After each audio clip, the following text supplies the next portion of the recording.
Welcome to Brain Vision.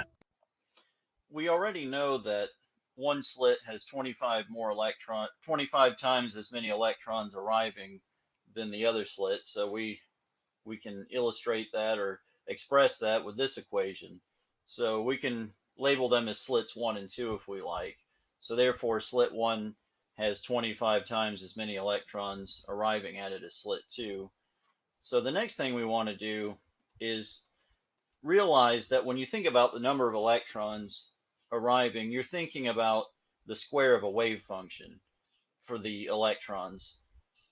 And so what this really means then is that the ratio of a wave function associated with electrons at slit 1 has an amplitude squared that is 25 times greater than the square of the wave function for electrons at slit 2.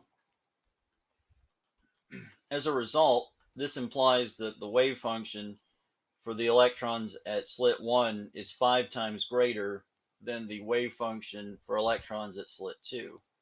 Then, when we think in terms of constructive and destructive interference, we're really thinking about the constructive and destructive interference between the wave function for electrons at slit 1 and the wave function for electrons at slit 2.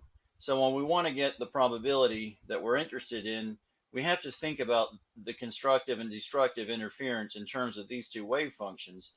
So we add the two wave functions and square to get the probability density in the numerator, and we would have to get a minimum probability by considering the probability density of their difference. That would correspond to destructive interference.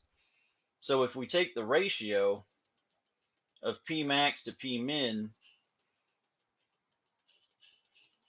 then we get a ratio. Let me scroll down a bit.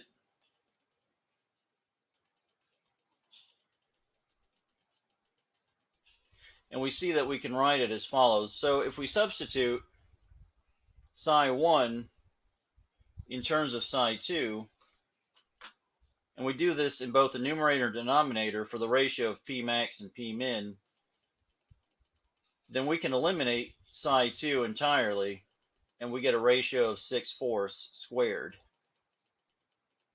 This gives us 36/16, which is really just 9/4, and we get the probability ratio as 2.25.